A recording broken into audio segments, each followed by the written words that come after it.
Good morning, madlang people. Here I am again, Chandra Sumar Agaral. This morning, kumusta mas ginamos and happy Monday. So, again Monday na naman. So, let's start with our day with coffee, guys. Magkape lang ako today, guys, because I know, you know that,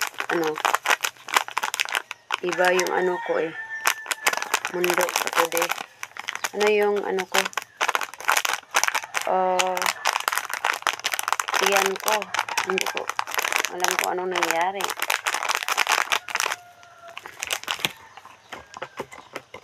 Yung sa post mo kahapon. Gamit ko, chopstick. Haha. You guys, nagkape na ba kayo? Kape muna ako before anything else. Actually, naglinis na ako ng kwarto at saka sala.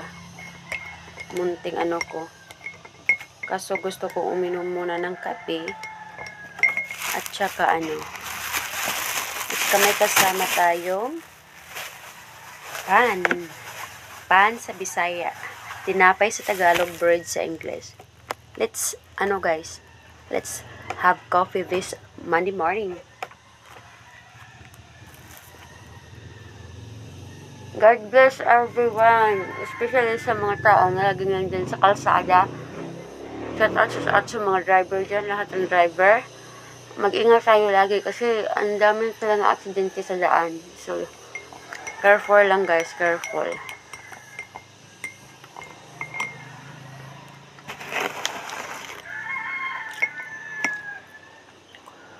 Huwag magmadali. Magdahan-dahan.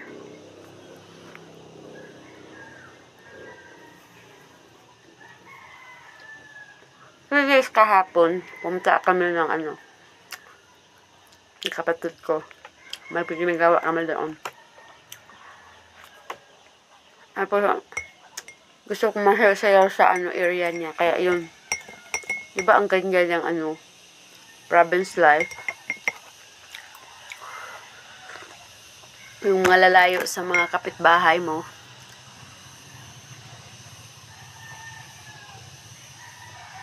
Ganda talaga doon. Tapos paggabi naman napakalamig. Sa ganito araw napakainit. Iba na talaga ang mundo.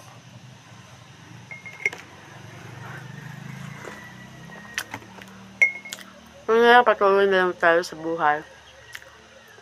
Ang daming mga ganap sa mundo natin, di ba guys? Kahit saan. Kahit nasa bahay ka lang. Lalo na kung ikaw ay isang content creator na nakipagsapalaran dito sa social media. Kung gusto mo talagang umangat, sasakay ka sa mga trending viral na mga ginagawa ng ibang tao. Pero, kasi nga, nakikita na sila na ginagawa na hindi dapat gagawin para lang talaga sa views. Kasi, views talaga yung pinaka-importante. Hindi yung followers. Dami mong followers, wala namang mag-review sa mga upload mo, wala din yung kwenta sa views. Kaya nga, yung iba is kumakapit na lang kung ano yung mga madaling ng views, diba? Pero yun na nga, ako, sino ba talagang hindi nangangarap magkapira dito guys, diba? Especially today na need talaga yung pera. Pero, ayoko naman nung, baba ng, anak na yun sa akin yung sumasayaw ako. Nakipag-engage ako dito sa mga kuhang nakipag-niyaka ako. Ang drivers na maano ko din sila. Kung ano yung mga ganap-ganap ko sa simpleng buhay ko. Yun lang, happy na ako doon. Kasi ayaw ko rin yung gawin ko para lang sa views. Tapos, dadami ang sa'yo. Grabe, no? Pero wala tayong magawa. Tapos, sad to say pa na tayo din, yung mga,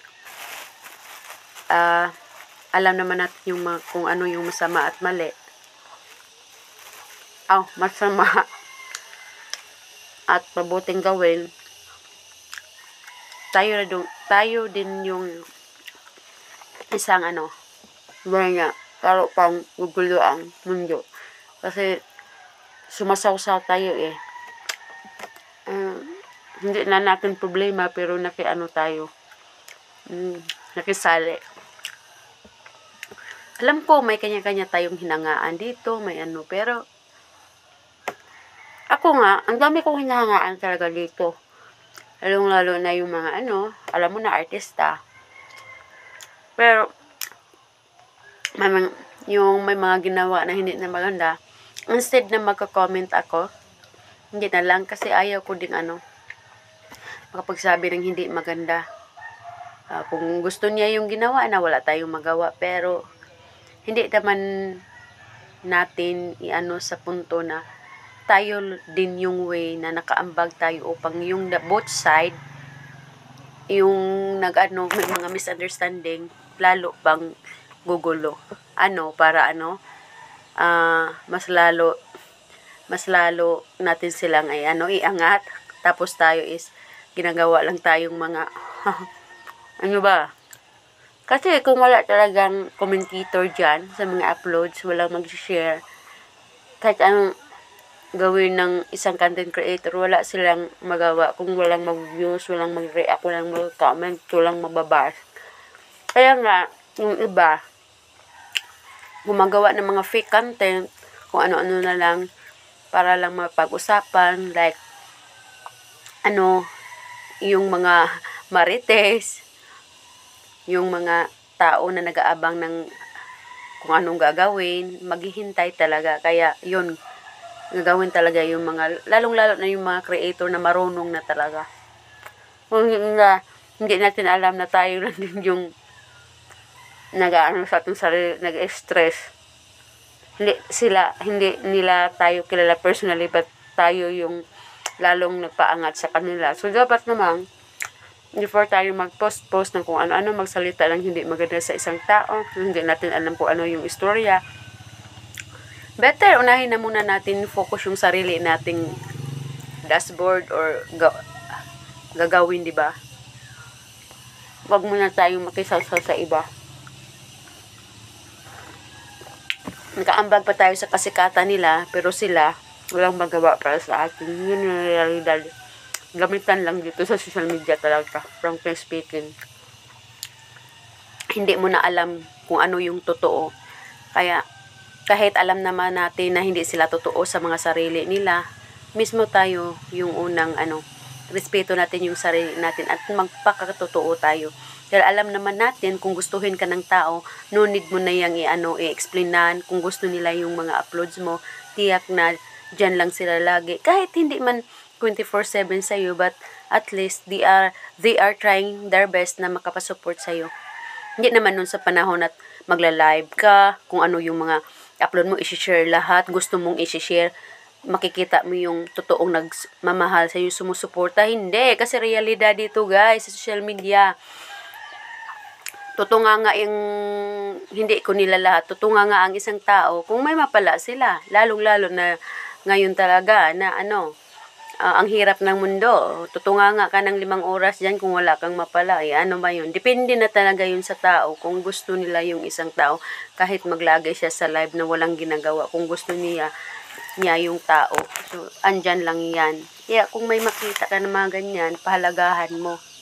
Huwag mong pahalagahan masyado yung mga material na bagay, guys. Kasi temporary lang yan. Yung mga magandang gawa mo para sa kapwa mo, yung pagiging mabuti mo sa lahat, yun yung forever, yung lasting yan. Kahit anong mangyari, still pa rin yan. Pero yung mga material things, nandyan sa'yo, hindi mo yan madadala. So, spread love and kindness, everyone. Be kind, be humble, be down to earth, and most especially, respect everybody at maging mabuti kang tao para sa kapwa mo. Yun na lang. And yung ko, bye-bye guys. I love you. Happy Monday. Sandra Sumar Agaral. Do like, comment, and if you like, share it. Bye-bye.